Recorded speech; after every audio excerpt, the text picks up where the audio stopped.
like true Leviathans. I mean, they have a power above us that, and you can't touch it. You know, you can't get it. And if you do question it, then you're Oh, yeah. This is the Bald Noggins Report. Please like, share, subscribe, and go to www.sorubausa.com and sign up for a free seed treatment sample. Okay, welcome back. Woohoo. Bald Noggins, are you ready to rumble? Ready to let it just slide over the top. Yeah, Mike's ready to rumble, I'm ready. obviously. And we have Tim here. He's ready to rumble. And we want to thank Tim for coming and being willing to share his experience with cancer, which some of us are familiar with, some of us are not. So it's very interesting, very informative. And I'd like to inform our audience who Tim really is behind the scenes. And the question is it true that you went to university in Quebec with the renowned Jordan Peterson, and you guys worked on your doctorates together? Is that why you're so eloquent in your speech? That's a rumor. Tim is one of the ideas. One of the many felons that just got pardoned by Biden. Jordan Peterson didn't spend much time with Quebec, la belle province. Is he from Quebec? No. No, he's one of those Anglais from out west there. You know. Quebecois, there's no Quebecois here. But so anyway, the point I was getting at is obviously you're very articulate, very well read, knowledgeable. So what kind of like educational background do you have that you're able to share this experience in such a eloquent manner? Well, I went to 12 schools growing up. Wow. By the time when I graduated from high school, that was my 12th school. So I don't really have what I call a formal education. I have an extensive schoolyard education. Schoolyard beatings. That's what I learned. I actually was pretty, fluid. I was a good reader. By the time I was 6th, 7th grade, I could read and I do my math and all that stuff. And then I read books in my bedroom at night, got lousy report cards most of the time because I hated school. I learned all the important lessons of, what schools really teach, confusion, competition, and violence, how to fight, and I guess the motto would be, it's not that we lie, it's that we just don't know how to tell the truth. So anyway, there's a number of axioms that I could apply to it, but I never, I was, obviously, because of the shot in the neck and my little history with mental escapades, is that I didn't like school very much and school didn't like me. I was always a new kid, you know what I mean? And, mostly Catholic schools, and the nuns, the nuns were, I think they were people, they were acted like almost like indentured servants. They never seemed very happy. I wasn't happy. They weren't happy. Nobody seemed, there was no, So anyway, I went to college a couple of times. Didn't like it very much. Wasn't very challenging. Was it Sitka? What was the name of where'd you go? I was actually in Sheldon Jackson in Sitka, Alaska for a semester. There you go. It rained 119 inches. I mean, I got there on the 25th of August, and from then until I left at the end of December, wow, it was raining. It was okay. I mean, I like Alaska. I mean, been going in and out of there for a long time, but most of my education is just basically learn how to read, and growing up as we did with dear old Dad, what I mean? We were always flush. We were flush with books. That was, remember, you'd go to the auctions, come back with, for 25 to 50 cents, you'd get a box of old books. And it was fun, The auction in New Orleans, or Orleans, not New Orleans, Orleans. 25 cents a box for books. Yeah, it was insane. Well, you know what? Actually, though, I sold one of those books for $125 it was a Salvador Gustav pictorial of how was it? Not Pilgrim's Progress, where the guy goes to hell. Milton, not John Milton. Oh, Dante's Inferno. Dante's Inferno. Inferno. Yeah, and it was gruesome. I didn't even really want to have it in the house. It was so bizarre and weird. Dante's Inferno. I've never read it, but it's sure, according to the go ahead. Back to the education thing. I mean, Dad was, we're always talking about history, and we're always all kinds of poetry in the house. So we had lots of history, poetry, artistic endeavors, such as they were. But, there was always a bend towards literacy in the house. So, you just read a lot, and after time, you're handy and, stuff. And, I found that I tried college a few times, but it was so linear. It was not really what I consider where you could go off and explore until you get to your PhD level, and they soaked you for a lot of money, or unless you're really, capable. But I really wasn't in any position to move forward. I didn't have the long game focus, for college, but I was, pretty handy in the field and figuring things out. And, we put me in a situation in books and, systems and stuff like that. I'm pretty handy. I know how to, I was going to say we were talking about snakes last week, and, staring at the snake, and, and I sent you that thing on the American Medical Association, the stick with the snake on it. Yep. And, the snake is all about rebirth and renewal. Well, I don't look at it like that. I mean, it looks like a snake to me. The imagery and the image, it's like the American Medical Association would have like a puppy or a kitten or something, you know what I mean? Something we could get our head around, but no, they got this snake there after talking about staring at the snake. And then we're talking about staring at the snake. And then this guy, this health executive, gets gunned down in Manhattan. That's a weird. And what was on the was it the shell casings? Yeah, it was delay, deny, and depose. Yeah. So, and I just thought of it. I said, oh man, I get it. I understand that really, really well, because I was an Army personnel, and that's all I did. We processed people's paperwork. It was promotions, reassignments, efficiency reports, all this stuff, reclassifications, all the things that people do in the bubble of the Army to stay alive. You have a job, you get promoted, you change jobs, you change assignments, you get paid, all this stuff. So anyway, I was, and I was a gatekeeper, and, and I would delay stuff. I would deny stuff. I would, put stuff on appeal. People would have to, and they would get caught in the system. And some of these people, they weren't pleasant to me, and so therefore I wasn't pleasant to them. I mean, I'm just 22 years old, with a bunch of other beer drinking knuckleheads. We didn't care, you know what I mean? We were just privates and Spec 4s and Spec 5s and stuff, and that's the system. But it's replicated everywhere. You just got regular people, on the ground. The providers of the services are the gatekeepers, and the gatekeepers don't get, their responsibilities are very limited, and they're in the front lines meeting the clients. And, the medical system, that was the thing. Once I thought of the snakes, I was getting very philosophical. And then, then you get bitten, and then it's like that. Well, the thing is, a whole different story. I was reading the comments of the people that were, weighing in on the videos on YouTube about, this guy that got shot, this United Health guy. And man, oh man, you don't even watch the video, just read the comments. My mom died, my dad died, my wife died. I got, they told me I go take the colonoscopy, then they denied my claim, and I'm wind up with a $12,000 bill. I'm this, I'm that. And I mean, just people emotionally eviscerated. Yeah. Financially, financially eviscerated, and then they're physically eviscerated. They're in pain. They're, all these things stacked up.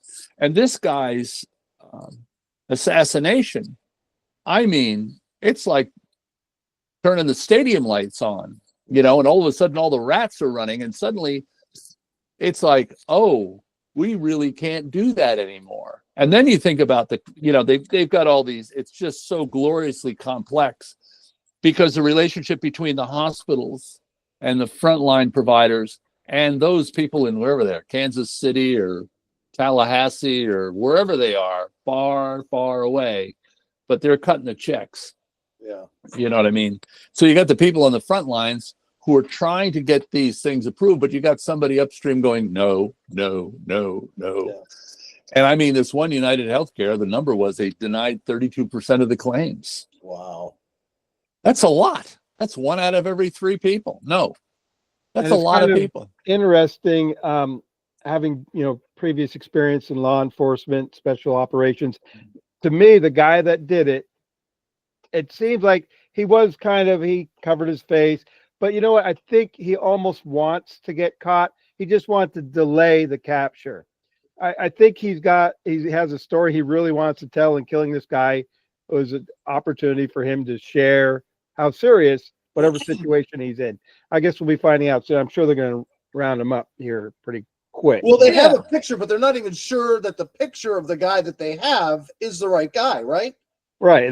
Obviously you have to go through contact whoever the picture is and do an investigation and question. But yeah, to me, it wasn't, he was on the street corner all night waiting. I mean, you would have done, if you were a professional assassin, you would have done a better recon of the guy's habits and his way he moved. I mean, just to me, I think he may be an amateur assassin, but I just think he's just a guy who's pissed off.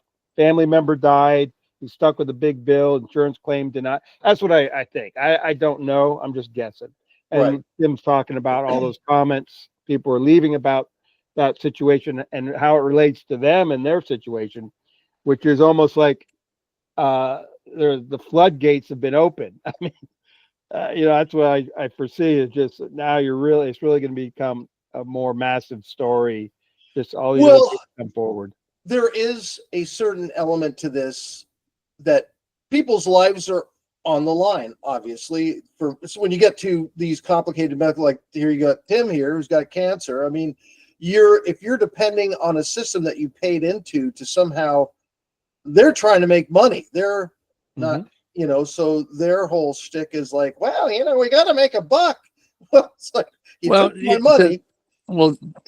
To your point, Mike, exactly. I mean, I'm going to pay something. I don't know what take them, $5-10 grand, whatever it is, for the cancer stuff. But the actual cost is borne by you taxpayers. We're schmucks. It's like 100. I don't know. It's like 150 grand. So it's serious. I mean, it's a lot of money. We're paying 10% or 5% or whatever the Medicare payoff thing is. But the government's footing 90% of the bill, and but then there's a lot of people are caught in there's Medicare, and then there's the Medicare C, the additional one, you can get supplementary stuff. That's where the denials are coming in, right? And that Medicare C stuff. Anyway, my other point is that when this guy was shot, it sort of, when I'm talking about, I'm thinking about Tim looking at the snake, looking at my left. I go left, I make a right turn. Am I going to do this? Am I going to follow through with the conventional, or am I going to see how it's going with the natural, and those sorts of things? So I'm looking at, in a sense, the snake itself and wondering which path I'm going to take. Well, what happened to this guy? This is Leviathan. This is healthcare Leviathan. This is the beast. This is the great big thing, and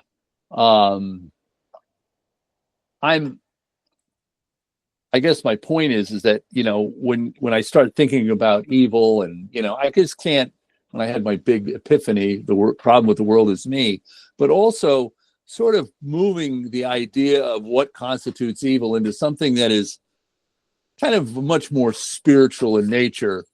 And, I just call it Leviathan, and it helps me frame it better, because all the problems we see in the world, we're seeing the accumulation of a lot of decades and decades and decades of activity that we didn't even know was going on.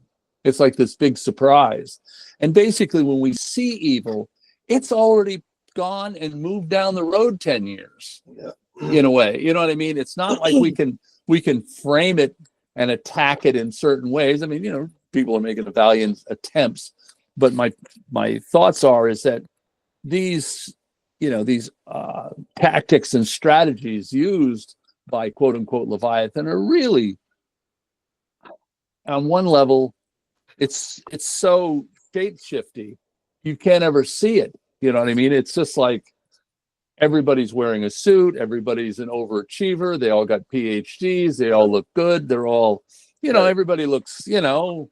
And I just want to clarify, the Leviathan that you are specifically talking about is kind of the biblical Leviathan that you can read about in Job. Job 41.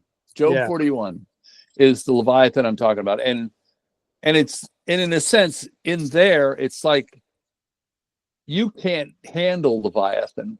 You know what I'm saying? We can't handle the scale of healthcare in the United States. Literally, it's gone so far, so deep in so many avenues. It's so big. We can't do anything. We can't really do much about it. The largest employer next to the state in, well, I don't know about Oregon, but in Salem is Salem Hospital, and all the affecting and related offices and little you know health, therapies and just you know, hospice care. And it is, you know, and here's the crazy thing is, I mean, if you look at the American, like the average American physique from 19 even as late as 1970 compared to now, we're all overweight. There's all kinds of health issues, and not all of it, but a lot of it is due to diet and diet related. And there's, like, you know, the question mark over the head. I don't know what that, you know, I don't know. Well, it's, you know, in a sense, Leviathan, the thing about Leviathan is about chaos and control. Yeah. So they feed us all this bad food, which causes us personal, emotional, physical chaos in our bodies.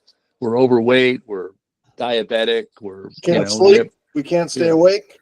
You know, we're just, you know, and back to your original point about addictions, you know, I mean, food addictions, you know, food in a sense is basically the cigarette companies bought the food companies. They use their science from the cigarette companies, and the scientists from the cigarette companies that understand how to make people addicted to stuff, made them addicted to food and soda pop and whatever, you know. And so I, you know, it's like the idea of chaos. They cause chaos, and then they pretend to control it. This is what we're going to do to control the chaos, and they make money on it, you know. And then they control it through gatekeeping. You know what I mean? And they have the gatekeep. I mean, it's an incredible system. You go anywhere. I mean, I remember when I was growing up. I mean, you'd have to drive far to find a hospital. You know what I mean? There was hospitals, but you know, they were in the big cities here and there. Now there's hospitals everywhere. Yeah. I mean, everybody's in the hospital. You know what I mean? Most smaller towns of 5,000-10,000 have at least a small hospital.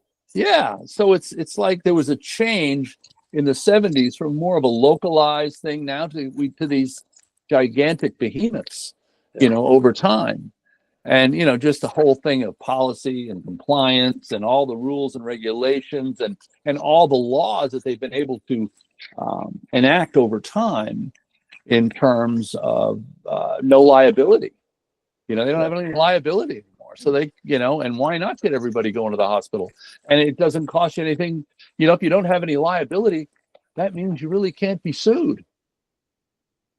Well, they do have they have. I mean, you can sue them, but I mean, they are so insulated, and they can, you know, the idea of the last word, depose. Yeah, that means they can litigate till the cows come home, and you got one guy, and they got 1,000. Yeah, you know what I mean. So, and I think people are pretty tight. Well, obviously, you know, reading the comments in those on those YouTube videos, like, holy smokes. I mean, they were just like, if there was gasoline, you know what I mean? I mean, they were just jumping for joy. Hope this guy gets away. I mean, it was just like, wow. Yeah. And because it's so visceral, you know, it's your mom, it's your dad, it's your wife, it's your son, it's your daughter. I mean, it's big time. And for them to find a reason, and this guy shoots this guy at right now. I mean, like right now, which is in the crosshairs of all this, you know, the elections, and everybody's jacked up anyway, and he shoots him right now. It's like somebody was, you know, like either really brilliant or really lucky if you wanted to kind of get something going on this matter. So it was remarkable. I was just, not that I have all that much to say, but you know, it's just like, instead of the purpose of healing people, profit's the purpose. You know what I mean? The goal isn't health care; it's profit motivated. Well, even they don't call it healthcare; they call it health management. Yeah, health management. You know, I mean, because they're you know, and look, this is just, I think it's just something that just has grown to, it's kind of like cancer, it's tumors. It's just, you've got these growths on an industry that has unlimited amounts of funds. I mean, they're just, everybody needs a doctor, and you go get your, I was standing for our mother before she passed away. Went down, Dave said, hey, could you go down and pick up some stuff at, you know, the pharmacy for mom? And I'm standing in a line that was maybe 6 or 8 people deep, and people were coming away from the counter with bags full of 15 or 20 of these, you know, pharmaceutical bottles filled with pills and lotions and liquids and who knows what else. And it's like, you think, that's a crazy, because they've got all the side effects. You got to take other medication to cover those side effects, to, you know, for the stuff that you're trying to manage, whether it's, you know, and there's, you know, anyway, it's just definitely gotten out of hand.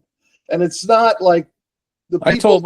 Go ahead. Sorry. No, you're right. I mean, when I was, you know, in the last few years, you know, I mean, I pretty much I saw the doctor back last fall, and I had a surgery for a hernia, and I go to see the doctor. She says, okay, she's flipping through this. She says, you don't take anything? I said, no. You don't drink? No. No drugs? No. Take aspirin? I said, I take some Tylenol once in a while for this and that, but other than that, I don't take anything. And she was disappointed. She's like, what's wrong with you? She was saying, she says, I think you need, looking at your family history, you need some statins. I said, I ain't taking those things. Yeah. And they were like, kind of, and then anyway, they gave me the crazy test. Draw a clock that says 10 to 11. And the young lady that was her assistant was very suspect of my drawing. It didn't look like 10 to 11, or it didn't. She says it doesn't look like 10. That's exactly what she's. That really doesn't look like 10 to 11. Yeah, I picked it up too. I mean, maybe there's something to what she said. But anyway, it was just kind of like, you know, it's just the Leviathan. And when this happened in the Leviathan thing, and I'm looking at chronic medical management, I'm thinking, oh man, this is, I don't know. I mean, it just put the, you know, the little, you know, the exclamation point at the end of the sentence. You know, I was just kind of like going, man, this is really, really a kind of time where everything turns at once. I mean, I got this cancer, then this guy, you know, just everything is in this enormous upheaval. You know what I'm saying? And so this idea of what's going on, it's going to have a powerful impact. This guy's assassination, for some strange reason, is really going to send the rats scurrying. I mean, there's going to be, because there's a lot of political hay to be made from this event.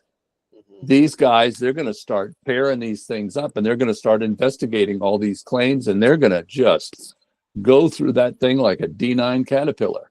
Yeah. I mean, because there's a rallying point. I was just going to say, I guess, what's today?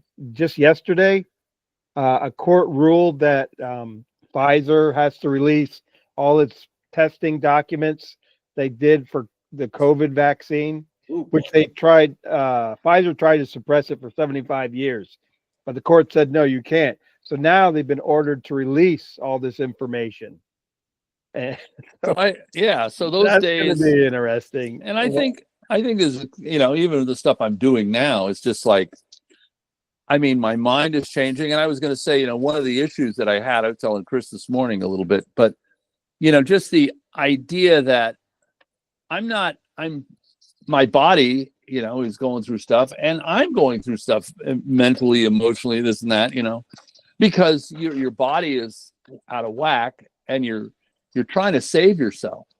You know what I mean? Like you're trying to reestablish your own continuity of life, and you can't, though, because you've got this change, you've got this gigantic unknown kind of hanging out there, so it really is, pretty destabilizing. But in the midst of my little moment, then this guy gets shot and all this stuff just explodes on the scene. I mean, YouTube now, I just started punching in, just because I'm interested in what are people doing for cancer treatments and what's sort of out there in terms of natural stuff. I mean, suddenly it's just like a million of them. I mean, it's just like suddenly. And also that the pharmaceutical industry is at the lowest approval rating of all the industries. Of all industries, it's at 25% approval rating. Wow. And those guys were 33? Huh? Oh, wait. The approval rating was 25. The overall approval rating as an industry is 25%. Wow. The restaurant business was at the top. Yeah, all right. That's where you get all your sugar. That's why. Have another plate of sugar, please. We're all addicted to sugar. So anyway, but the whole thing is just really remarkable time to start investigating, like what does work, and and also just the just what you're doing there with the nicotine stuff. I mean, you got old Tucker Carlson and some of these other guys. I mean, they're promoting nicotine as something beneficial for your body now. Yeah, I mean, there's some benefit. Well, they used to use nicotine to treat asthma because it constricts all your, so it anything that's inflamed. If you were having an asthma attack and you were to smoke a cigarette, that would immediately alleviate the attack. Oh, really? Yeah. So if you got nicotine somehow, so but there's also some negative effects. It does affect your arteries and veins. It can contribute to hardening of the arteries. So are there any like, I've heard people, I don't know if it's very anecdotal. I haven't done that much research in it. They were saying something about memory and something about. Yeah. Well, what nicotine does is it wakes you up. So if you're starting to feel sluggish and tired, if you took, put a patch on or took a cigarette or something, it immediately wakes you up, but it calms you down. It so it brings your like the chemical anxiousness in your body. It kind of suppresses that somewhat, but it wakes you up. So it has like these beneficial, so it clears your mind. You don't feel as stressed. Like we were down and we took the grandkids down to Disneyland in LA. So I was with my son-in-law and daughter and my wife, and then Eric and Sonia came from New Jersey with our other grandkids. We had a great time. But in the car driving back up to the airport, I started falling asleep driving, and my son-in-law worked with us in the vape stores for years, so he vapes. So he hands me his vaporizer. I'm falling asleep. Take one hit, it's like bam, wide awake. It's like, wow, and you know what I love? I don't know if you guys drive newer cars. I haven't driven unless I rent them. The cars keep you in the lane. I was falling asleep driving down New Jersey. The car's in the lane. And all of a sudden I wake up and the car's like, cameras keep it in the lane. Brilliant. Yeah, I've noticed that. I ran Saved my life. Yeah, that's great. Yeah. Oh. And in New Jersey, you're taking your life in your hands when you're on the freeway anyway, because it's. Were you northern New Jersey? Well, we were driving down from Vermont when we went to Mom's Memorial. Okay. Yeah. Gotcha. So we were driving down there, and yeah. Yep. So yeah. Oh, and this is totally off topic, but I just got to bring it up. Has anybody heard about the UFOs in New Jersey now? So we talked about car-sized drones. Well, that's what they're saying. That's what they're saying. My daughter-in-law saw they're right around my where my son lives in Princeton, and Eric and Sonia there, and she saw one or two flying around at night, big triangle shaped. She was driving, so she could. Now the ones I saw on video, there was that you could hear the motors running, so they were. That's one of the big things, you know. If you can hear the motors, it's probably electric or gas, you know, or diesel. Yeah, or something, you know, something's running the powering the engines, you know, whether it's electric. But they were saying that some of these things are the size of cars. Yeah, that's what I heard. I mean, I don't know. I'm just going off what they told me. So anyway, but yeah, so that's a total side note. It has nothing to do with what we're talking about. Go on about your business. Say what you're going to say. Everyone, smoke them if you got them. Yeah. Oh. I'm all about that. But anyway, I would just, I just figured I'm going to Alaska today. So you're off. You're heading out today? Tonight. I'll be gone all next week. Is Ruby going with you or no? Yeah. She's going with me. She's not going to be there the whole time I'm going to be there, but I'm going to be there till the middle of next week sometime. Oh, nice. And yeah. So you're going up to Anchorage? Anchorage, yeah, pretty much just Anchorage. Well, I might get out to Girdwood or, travel around the city a little bit, but it's, I've been there many, many, many times. Yeah. I mean, in and out of Anchorage most of my life. So, yeah, it's a nice city though. I mean, it's really kind of changed in some cool ways. I mean, it's got a lot of great restaurants. There's a whole new kind of, subculture vibe. I mean, it's pretty rough with the native populations and the downtown, and it's got its what I call its edgy side. And a lot of people go up there not prepared, and they're gonna start some utopia, and been there, tried that, and they have. I really get a kick out of. There's this place called Big Lake. So you go north of Anchorage is Wasilla, then you go north of Wasilla, and it's you're in the brush, you're out there in the not the deep bush, but you're out of town, and there's all these parcels of land for you can buy a cabin for $125,000 on 10 acres of land on a lake. Wow. Okay, and it just needs a little TLC. And you can tell they built all this stuff, but the kitchen cabinets are still on the floor. Yeah. The sheetrock's in a pile in the living room.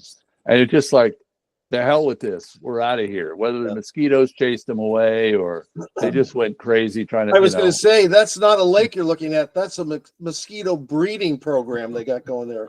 Yeah. Oh, it's rough, man. I mean, even when I was there, we could have staked. It would have given us 5 acres of land. I said, wow, that's great. 5 acres of land for free. All you got to do is stake it off, Well, yeah. It's always a little bit different. That was the sales pitch. That was the sales pitch. Yeah, that's kind of where you get to kind of see that, oh, so this is where the axe murderers go, kind of thing. It's just sort of like strange world. But anyway. But yeah, so, I mean, I was gonna say, so Tim, you're on day 58 from your diagnosis. And so I'm curious about your biomarkers. I know you've kind of been keeping track of that, yes, reading your body, making adjustments. Well, the thing is that the biomarkers are always actually how you feel physically, mentally alert, all that stuff, the absence of pain, all that sort of stuff are really great indicators. I mean, it's, if you're not getting nutrition, if you're, those things show up in very, like you're falling asleep all the time. You're just tired all the time, or, and there was a time where I was, when I was in my other world eating the food I used to eat, where I would just, just didn't have that much energy. Now I have a lot of energy. I was up at too early this morning, but my point is that in terms of biomarkers, I've been watching everything. I seem to be doing really well. That's great. I mean, it's not perfect, but on the other side, I've been paying attention to the people that I'm on a carnivore diet. So the carnivore diet doing its thing. Then I'm doing some detoxification and some anti-inflammatory stuff and some oxygenation. So I got those three things happening within my body. Then I'm doing the what do you call it, the beamer and the electromagnetic muscle stimulator, and that really just makes a big difference in everything I'm doing. So I don't, in terms of cancer treatments per se, I really haven't run across anybody doing it like that. The combination of all these different things, and they're all very synergistic. And also, just the idea of now the focus is not just the biomarkers, but my own sense of, it was like talking to Ruby last night. She says, "How you doing?" And she says, I said, "Hey, I think I'm gonna, whatever I said." And she says, "No, you're not." So what do you mean? And you suddenly realize that, your life is limited. You suddenly have new limits on what you can do, what you can plan, where you can go, and how you can go there. And you don't want to acknowledge those limits. You know what I mean? One part of your brain is just, off into the sunset. And then the other part of your, posterior is sitting in the chair saying, "You ain't going nowhere, buddy." So it's wrestling. It says, there's just some notes I had. It says cancer reshapes how individuals perceive their bodies. So anyway, so you sort of feel alienated by your own body because, you got cancer. And, what do you mean I got cancer? And the reason I know so little about this is I've never been sick,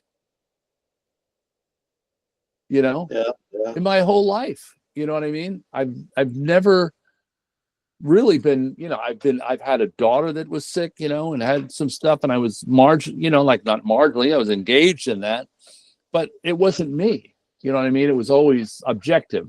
It's her problem and the doctor, this and that, running around doing things. And then it's also the idea of time. It interrupts your time. And, your whole sense of time is disrupted. The continuity, well, then I'm going to retire. We're going to move to Florida and we're going to, all those things. That's out the window. Yeah. So everything becomes really focused in the now. What are we doing right now? It's like, and then you're also just kind of hyper vigilant about everything. You're watching this, you're watching that, how you feel, Tim? I think I'm pretty good. yeah, I'm good. Yeah. And so anyway, and then the social dynamics are different. You're not going out and doing things the way, and because my diet is so restrictive, I'm not a ball of fun. It's not like banqueting time. You know what I'm saying? Yeah. So unless there's salami in the house. Oh yeah. Well, and then there's, then it's the who of who you are. It's like, who are you? You used to think you were this, now you're that. Yeah. You know what I mean? It's a really dynamic change. It's kind of existential in its own way. Your identity used to be this guy. Now you're this guy. You know what I mean? And so you wrestle with those things. And so anyway, it's just like got emotional and psychological stuff going on. I mean, and it's a lot of stuff, and you don't even realize it's all happening. Your consciousness can't even keep up with it. It's like your parasympathetic nervous system is the system that basically heals your body. It's the autonomic thing. It just kind of, it's resting and digesting. That's the modality. When you're sick, you rest and you digest. You just bring nutrients into your body. The nutrients are regulated and going into the places they need to go. Things are being flushed out. Muscles are being rebuilt. Bones are being rebuilt. So it's just rest and digest. That's the bottom line of that. Now, stress comes along and can interfere with that process. So the idea is you keep your stress at a very, you're acknowledging it. When I say, you have that picture, Chris, I sent you of the tree? Yeah, on the beach. Yeah. Yeah. I saw that. Yeah. The branch with the rocks on it. Yeah. Can you have the wherewithal to put that up? I can put it up right now if you give me 30 seconds. Or so. I'll give you 30. But the idea was I had this. I took a picture of this branch, just as a little background, and I was walking down the beach, and I said, "Wow, that's really interesting. That is just so cool because it's so." I'll kind of. Well, I saw this. There was this. It was like a tree, a big piece of driftwood, with a prominent was a Y branch, and then there was another small branch sticking out. And somebody had stacked rocks in the crotch of the bigger Y. And it was just so cool. And I just thought, wow, that's great. And it's actually on my screensaver on my computer. And I was really taken with it. And I just looked at it and said, wow, what does that mean?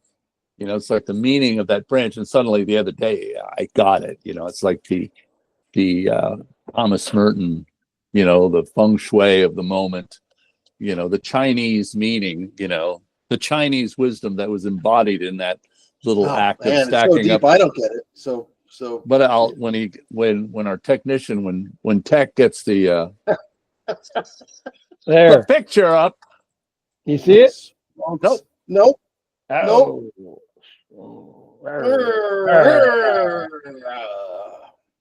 It didn't like just double click it. You just got a big. Well, that's what I thought.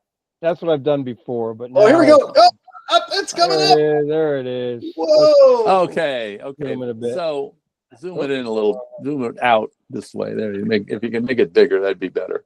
Yeah. Okay. In the center, there's all the big pile of rocks, and out on this far branch is a little rock. Okay. Oh, I see that. Yes. And there's a small rock on that far branch. So in a sense, I saw that little rock as me, and looking at the rocks that are piled up, that is success, the life of success.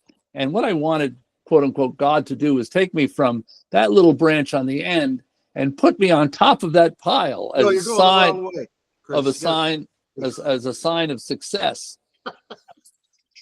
And so, but basically, because that little stack of rocks exists in great tension, because it's, stuck on a branch and they're piled up, and, practically anything can knock it down. And so it is with so many systems. You know what I mean? They're very brittle. They seem like they're incredible and powerful, but they're essentially, because they're made out of human beings, they're very brittle. Right. And I saw myself on that as that little rock, thinking I was going to get to the top of that pile, when in actuality, God just wanted to knock me off that branch and just get me down in the sand where it's completely stable and completely connected, and, you're safe. Yeah. You know what I mean? And so that's what I saw. It's just like trying to get on top of that pile of rocks, dreaming about that. It's like that thing of the dream of empire. If I only won the lottery, if we only, if that deal in Africa had only gone through, if this happened, if that, all those sorts of things. And now it's kind of like a completely different thing where you're just completely destabilized, and you realize that pile of rocks, it's like, I think Dave or somebody told me, he says, the door is through the floor, meaning the door is downward, not upward. And the same thing with this idea of how I am in my head, is that the door is less, not more. I can't do what I used to do, and I have to really think about what I'm doing now and how I'm moving forward. It's a much more calculated moment than it used to be. And back to, the snake and the healthcare system and all that stuff becomes unbelievably intriguing, because suddenly you realize this stuff is really real. Well, it's life and death. I mean, you go in that system, and suddenly, they're going to put some, chemo in your blood. You're going to take away your immune system. And then what are they going to replace it with? Because they can't replace it. They can just give you more antibodies, antibiotics. So then you're hooked on antibiotics. Then you're on the dole. Then you're on what I call a temporal toll. It's like, you ever pay tolls in New York City? It's like every time you turn around, you're paying a toll. And that in a sense is the kind of life you live afterwards, like the people with the bags of drugs coming out of the store. That's what they need to survive. Now, because they've got a lot invested in this life, the temporal value is high. So they're willing to go do all this stuff. To me, I'm not saying my temporal value is low, but at the same time, I'm living pretty good right now. I'm aware, I'm happy, and it's relatively inexpensive for me to achieve this level of quality of life. I have a few restrictions, but I'm kind of, I'm not saying I'm curing or healing anything, but I'm saying, hey, something's going on. And this is month number, whatever month it is, and I should be in a lot worse condition than I am. And back to your point about the biomarkers. How are you doing? Well, based on what normal stuff is, I should be over here, but I'm actually here. And normally I sleep very well. Last night I didn't sleep well, but I had things on my mind. I was thinking about this stuff. And anyway, but the idea is that, like back to that little rock and the stack of rocks, it's like I have to take my attention away from that pile of rocks. That's the object of my desire, how I fit into that empire that I've been trained my whole life to say, this looks like success. Yeah. This looks like success, and that's that pile of rocks, and I'm way out there on that branch, still looking at that pile of rocks. Ruby, I'm going to that pile of rocks. No, you're not. You're sick. You're sick. Oh, okay. Where do I go?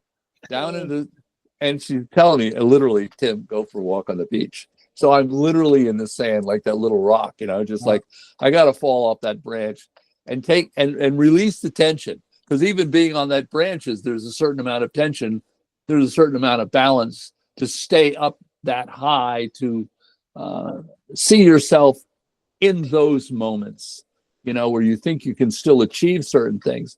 Right now, the main thing, what is the most important thing? I really have to understand that my autonomic nervous system, my parasympathetic system, and all that stuff, that needs to be able to do its job unencumbered, and I need to get out of the way. The way I get out of the way is I sit in the chair, I talk to you guys, I do some simple things, I eat some good meals, I live my life.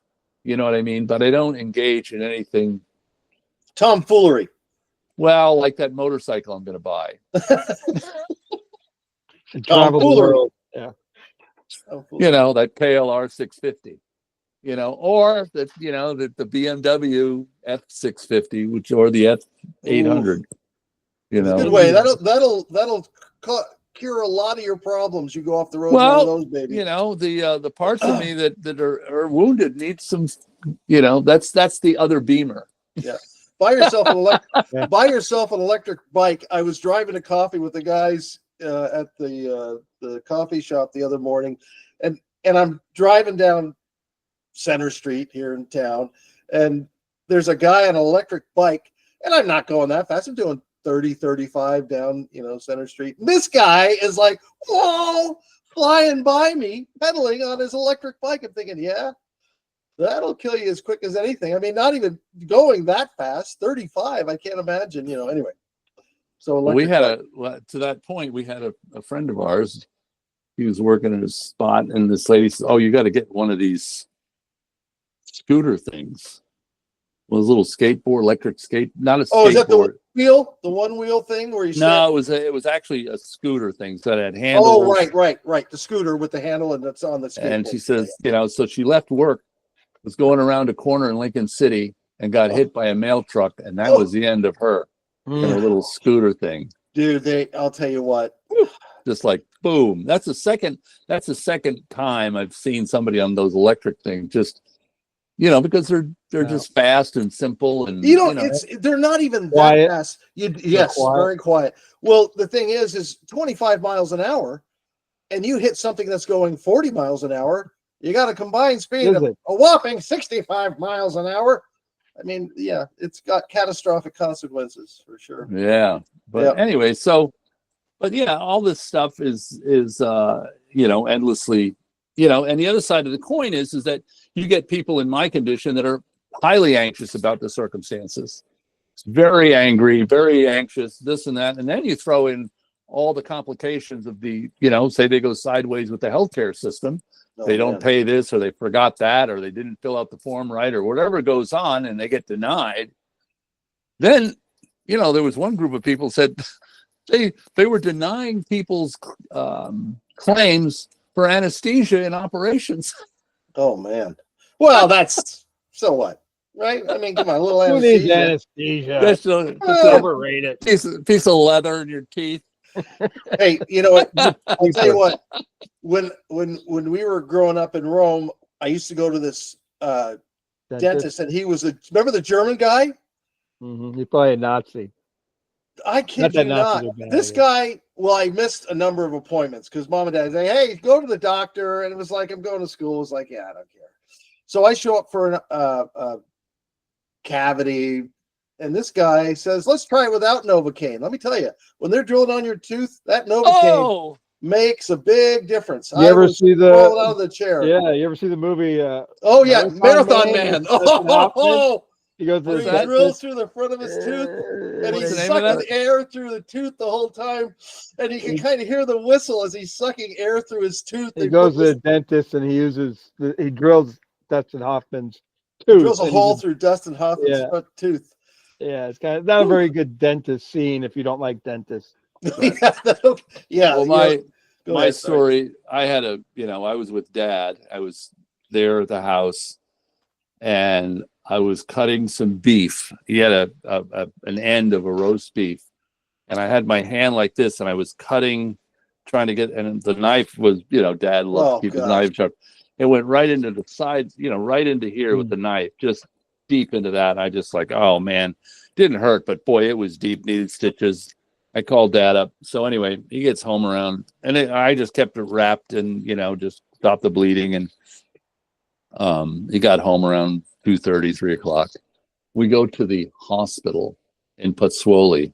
Oh, nice. Oh, yeah. No Novocaine there, baby. Forget that. Were they watching a soccer game? That's the worst. You hit it on the head.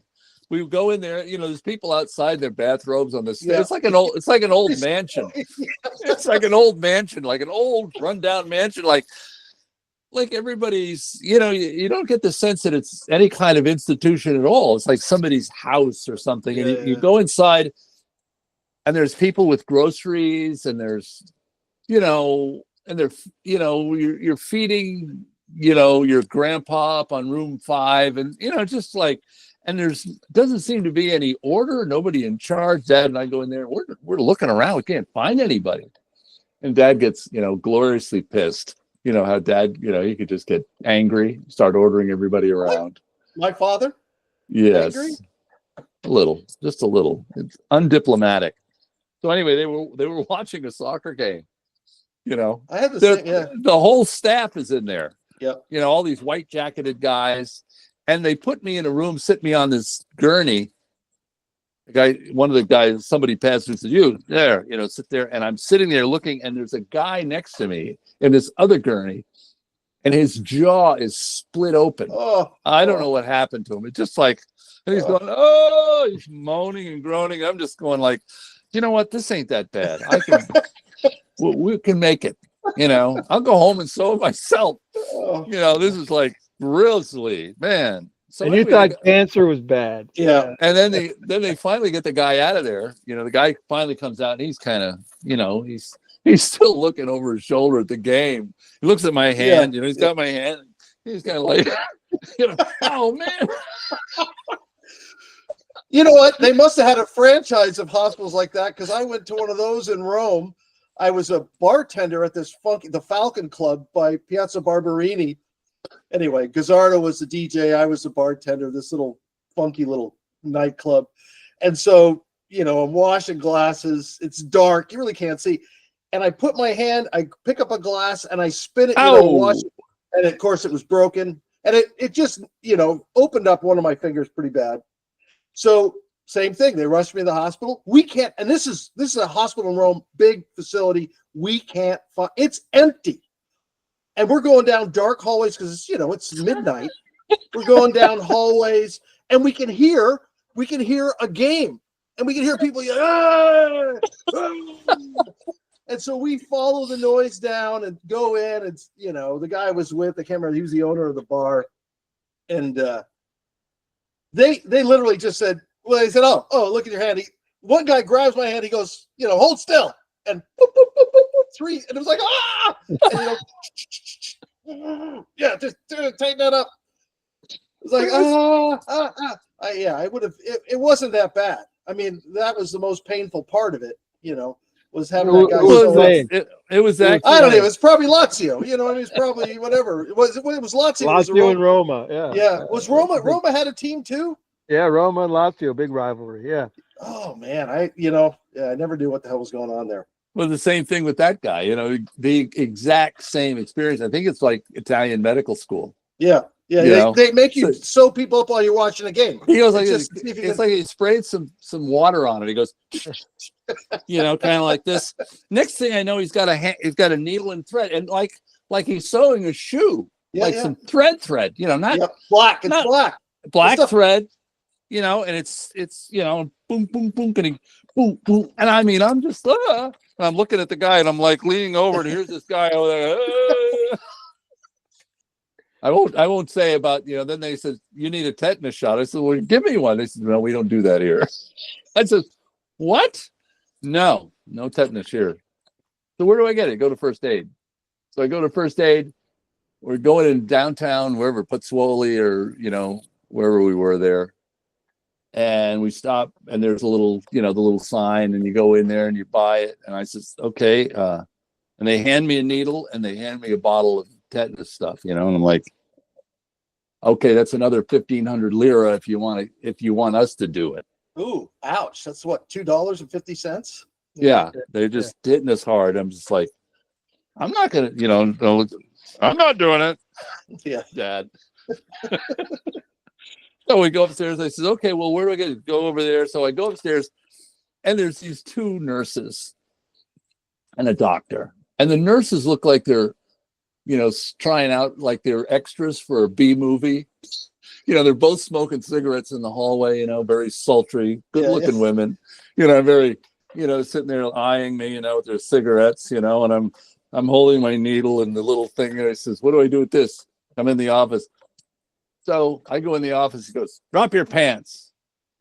And it was just me and the doctor. Then the nurses come in and they lean by the window. Some don't see. Yeah, it's like watching a movie.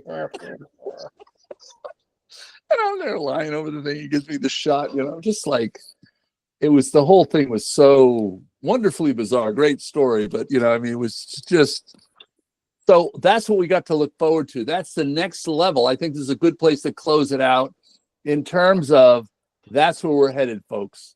We're headed for that sweet spot between United Healthcare and, Central America somewhere.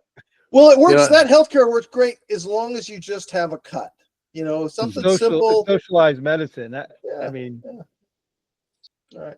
Well, what I'm saying is that this kind of stuff, these stories of us and, like primitive medicine, where we got, where we were actually treated in other places and far away. And we're looking at the system that we're looking at now as juxtaposed, because John, he was diagnosed with Hodgkin's, leukemia in Canada, and I think he went through a series of he went through some radiation, and then they just said, we can't cure you. And he said, take off. And John took off, and he's still taking off.